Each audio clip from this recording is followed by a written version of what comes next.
Olá, oitavo ano, aqui é a professora Iris. Esse é um vídeo de correção de exercícios sobre o tema A Ascensão da China no cenário internacional. Atividades propostas. Questão 1. No decorrer do século XX, a China passou por transformações e turbulências que resultaram da interferência estrangeira, do fim da monarquia e da tentativa de se organizar o republicanismo no país. Nas décadas seguintes, a partir de 1911, dois grandes partidos consolidaram-se no país, sendo um deles liderado inicialmente por Sun Yat-sen e depois por Chiang Kai-shek. Esse partido era conhecido como, eu não sei falar chinês, então talvez eu fale com a pronúncia errada, mas o item A diz Khmer Vermelho, o item B, Viet Minh, o item C, Kuomintang e o item D fala de um tal de Chim. Sobre qual desses partidos que o enunciado da questão está falando? Oitavo. A China no começo do século XX sofria uma forte influência das potências imperialistas estrangeiras que tinham interesse lá, porque a China tinha um vastíssimo e rico território e era fornecedora de matérias-primas, entre outras coisas. Então ela era muito atrativa para essas outras nações. E aí, para fazer oposição a essa dominação estrangeira, né, para lutar contra esses metidos, esses países que estavam lá com interesses, grupos nacionalistas chineses, grupos que defendiam a China para os chineses, começaram um processo de libertação nacional. E aí um rapaz chamado Sun Yat-sen, esse da foto, funda um partido e depois que ele morre, quem assume esse partido é esse outro aqui, o Chiang Kai-shek. Que partido era esse? Era o Kuomintang. O Kuomintang é que pode ser considerado o Partido Nacionalista Chinês de que o enunciado da questão fala. Esse é o símbolo do Kuomintang. Aqui é como se escreve em chinês, mas eu prefiro o nome em português, né? Então, o item correto é o item C. Questão 2. Após a vitória dos comunistas na Guerra Civil Chinesa, Mao Tse-tung, líder do Partido Comunista Chinês, proclamou a nova República Chinesa, que ficou conhecida como, item A, República Democrática da China, item B, República Democrática Comunista do Povo Chinês, item C, República Comunista da China ou item D, República Popular da China. Notem uma coisa, oitavo ano, na questão 1, a gente falou da China do começo do século XX, de uma China ocupada por potências estrangeiras, uma China que precisou criar um partido nacionalista para defender os interesses da nação. E aí, aqui já é um outro momento da história chinesa. É como se fosse o momento seguinte, o momento depois daquele onde os nacionalistas fundaram o seu partido e defenderam as causas nacionais. Esse momento aqui é quando os comunistas, que também defendiam as causas nacionais, mas tinham uma ideologia diferente, é quando os comunistas conquistam o poder. E isso vai acontecer lá em 1949, certo? Depois que os comunistas conquistam Pequim, lá no começo de 1949, o pessoal do Kuomintang, né, os nacionalistas, abandonaram ou fugiram, né, da China e o poder foi tomado pelo Partido Comunista Chinês. Partido esse que teve como um dos fundadores o Mao Tse-tung. E aí, crianças, lá em 1º de outubro de 1949, Mao Tse-tung proclama a fundação de uma república comunista, e ela se chama República Popular da China até os dias atuais. É a China que tem o panda gigante como símbolo, é a China que investe pesado em educação, ciência e tecnologia, essa China que é um dos parceiros comerciais mais cobiçados do mundo hoje. Então, o item correto é o item D. Questão 3. Em 1976, morria Mao Tse-tung, grande líder chinês. A partir disso, debaixo da liderança de Deng Xiaoping, o país começaria a flexibilizar o regime socialista.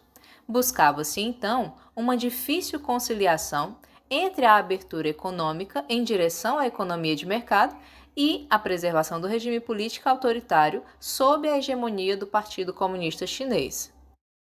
A respeito da história da China, assinale a alternativa correta. Item A. Mao Tse-tung foi o fundador do Partido Nacionalista Chinês e ajudou a expulsar os países imperialistas do seu território. O erro desse item foi dizer que o Mao Tse-tung foi o fundador do Partido Nacionalista Chinês. Quem fundou o Kuomintang, ou Partido Nacionalista Chinês, foi o Sun Yat-sen, não foi o Mao Tse-tung. O Mao Tse-tung é um dos responsáveis pela fundação do Partido Comunista Chinês, certo? Quem ajudou a expulsar os imperialistas da China foi o Sun Yat-sen e o pessoal do Kuomintang. Então o item está errado. O item B fala que, através de suas reformas econômicas, Mao Tse-tung conduziu a China ao capitalismo. Meninos, muito pelo contrário, né? Houve momentos no governo do Mao Tse-tung em que a China era extremamente fechada para o mundo, né? Havia um isolamento internacional do regime comunista chinês. O Mao Tse-tung defendia o comunismo e ele realmente acreditava numa sociedade, numa economia, numa política e numa cultura a serviço dessa ideologia, a serviço do comunismo. Então, nada de conduzir China ao capitalismo, coisa nenhuma. O item B está incorreto. O item C fala: a abertura econômica iniciada por Deng Xiaoping estendeu-se também à política, e hoje a China vive uma democracia semelhante aos países do Ocidente europeu. Não, isso não é verdade. O Deng Xiaoping promoveu, sim, uma abertura econômica, mas não se pode dizer que houve abertura política. E menos ainda a gente pode dizer que a China vive uma democracia. A China não é um regime democrático, não há liberdade de expressão, né? Ela é monopartidarista, não tem como esse item estar correto. O item D fala: a abertura econômica iniciada a partir da morte de Mao, com Deng Xiaoping, promoveu o intenso desenvolvimento da China, que a coloca hoje entre as maiores economias do planeta. Sim, meninos, é verdade. Essa abertura econômica, iniciada pelo Deng Xiaoping, foi grandiosa, colocou a China no mercado internacional. Hoje ela é a segunda maior economia do mundo e praticamente todas as principais potências mundiais estão ligadas a ela, né? Precisam dela, dependem dela. Então, a China se articulou de tal modo que ela cresceu incrivelmente, principalmente agora, nesse século XXI. A gente pode sim considerar o item D como correto. Questão 4. A China é apontada hoje como uma futura superpotência mundial. Apesar de sua abertura gradual e do aumento das desigualdades sociais, o país oferece uma série de vantagens para o capitalismo internacional.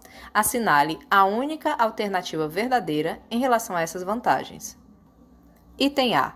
Mão de obra muito farta e extremamente especializada em relação a outros países do mundo. Item B. A localização privilegiada junto às economias que mais crescem no mundo contemporâneo. Item C. A pouca infraestrutura em termos de transporte, energia e comunicações. Ou item D. O grande mercado consumidor e a abundante mão de obra que o país oferece. Então, o item está perguntando que vantagens a China oferece para o capitalismo mundial. O item A fala de mão de obra muito farta, isso é verdade, existe uma vasta mão de obra na China, só que ela não é extremamente especializada se a gente comparar com outros países do mundo, com outros países desenvolvidos, principalmente, né? Ela tem se especializado mais, ela é relativamente qualificada, mas ela não é extremamente especializada, e ela também é a baixo custo, né? A gente não pode colocar o item A como correto. O item B fala que a localização privilegiada junto às economias que mais crescem no mundo contemporâneo. Isso é um atrativo para o capitalismo internacional. Na verdade, crianças, a China está localizada na Ásia, certo? E no continente asiático tem muitas nações emergentes. A gente não pode dizer que a China possui uma localização privilegiada com relação às outras potências, porque ela não faz fronteira nem com os Estados Unidos, nem com outras nações europeias. Então, esse item está incorreto. O item C menciona pouca infraestrutura em termos de transporte, energia e comunicações. A China fez investimentos maciços em infraestrutura de transportes e em energia. Ela tem buscado atrair investimentos de empresas mirando reformas nas telecomunicações. Então, o item C está incorreto. E o item D vai falar de um grande mercado consumidor e uma abundante mão de obra que a China oferece. Sim, o mercado consumidor interno chinês é imenso e a mão de obra é abundante. Essas duas coisas são um diferencial que favorecem o crescimento da economia chinesa. Só que eu quero chamar a atenção de vocês para uma coisa. A ideia de que o custo de mão de obra na China, por si só, é o responsável pelo crescimento chinês é uma mentira. A mão de obra na China é barata, por isso que a China hoje é a segunda maior economia do mundo. Não, não é verdade, certo?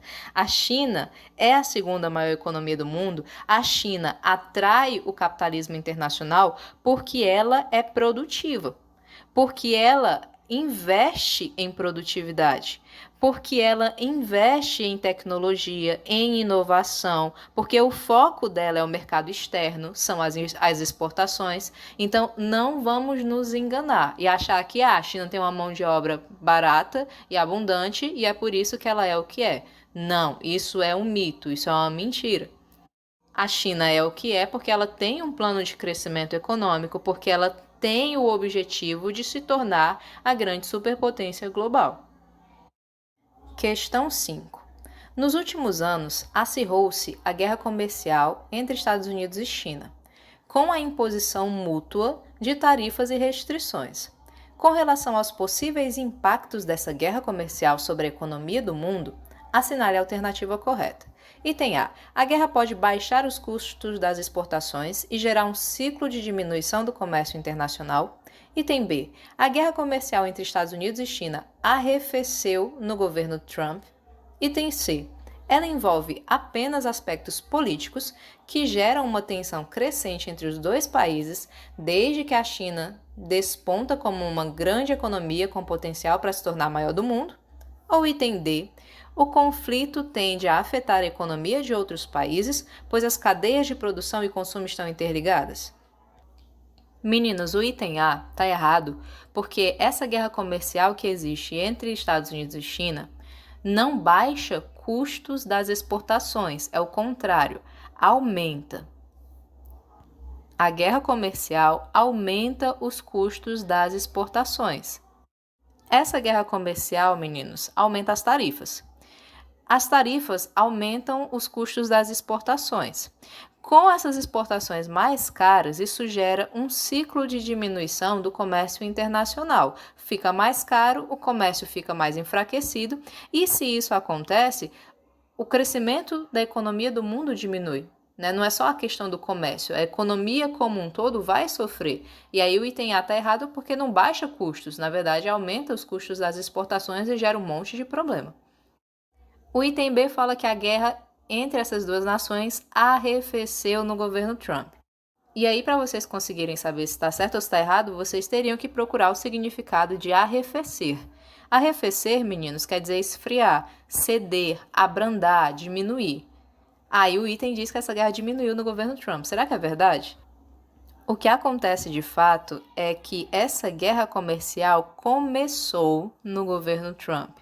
Lá em 2018, o presidente dos Estados Unidos anunciou que ia taxar produtos chineses, que ia tornar esses produtos mais caros dentro dos Estados Unidos, porque o Trump estava incomodado com o sucesso comercial da China lá dentro do território americano, do território norte-americano. E quando ele fez isso, a China respondeu. Aí começaram uma série de ameaças, dos dois lados, e houve trégua e ameaça de novo, e os impasses continuam até agora. E vale lembrar, oitavo ano, que não foi por acaso que o Trump fez isso. Ele é um ultranacionalista. Faz parte da política de governo dele o tal do America First, que é a América Primeiro, em tradução livre. Os americanos, os norte-americanos, o nosso território, a nossa nação em primeiro lugar. E aí o que ele faz é, ele busca combater o Made in China, que é o fabricado na China. O foco dele é fortalecer a indústria norte-americana. E ele fica muito incomodado com o fato de que a China tem vantagem comercial sobre eles. E aí esses transtornos entre eles causam transtorno para o mundo inteiro. Mas esse item está incorreto porque a guerra não arrefeceu, não diminuiu. Na verdade, ela começou e só aumenta no governo Trump. O item C fala que essa guerra comercial envolve apenas aspectos políticos, que geram uma tensão crescente entre os dois países, desde que a China desponta como uma grande concorrente no mundo. E aí eu vou dizer para vocês uma coisa que vocês já sabem. Essa guerra não é só política. Assim como ela não é só comercial, ela também é uma guerra tecnológica e uma guerra diplomática. O problema dos Estados Unidos, oitavo ano, não é só o seu déficit comercial com relação aos chineses. Eles também ficam muito incomodados com o fato de a China ser uma grande concorrente na tecnologia de ponta.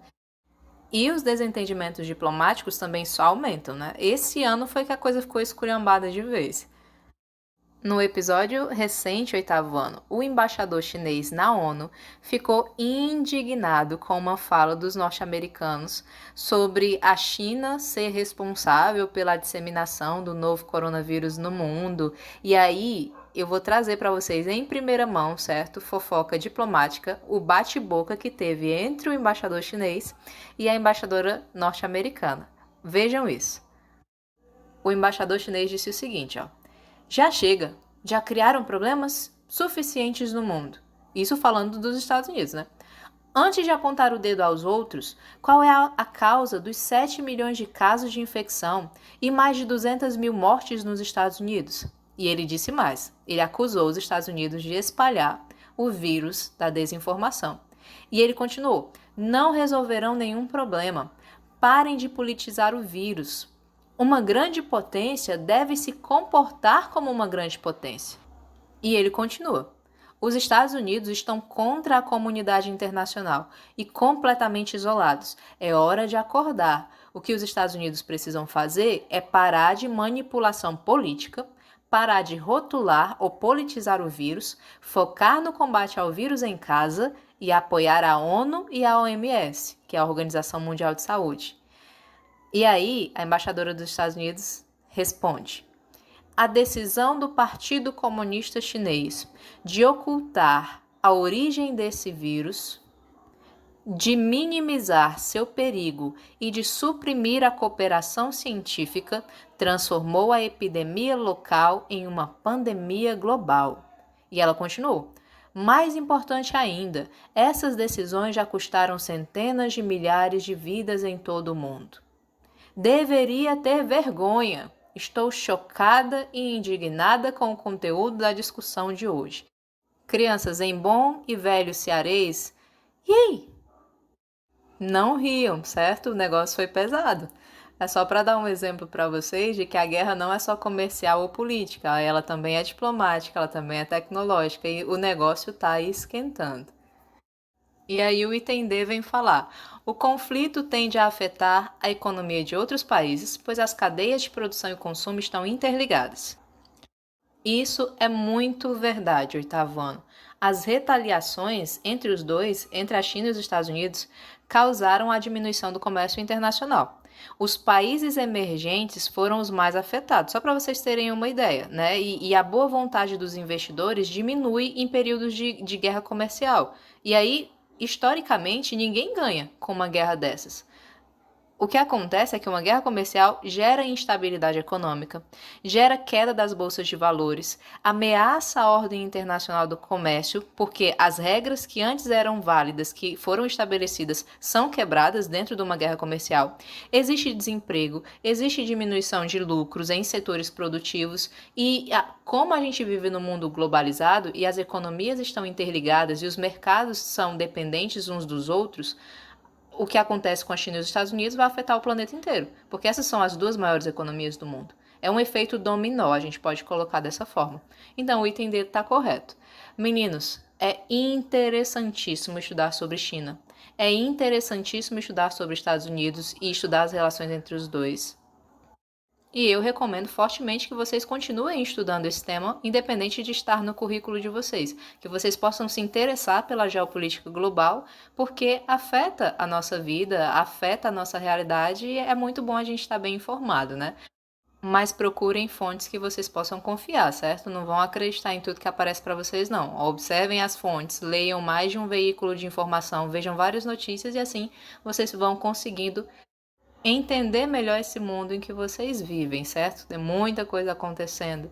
Então vamos estudar sempre. Obrigada pela atenção de vocês e até a próxima.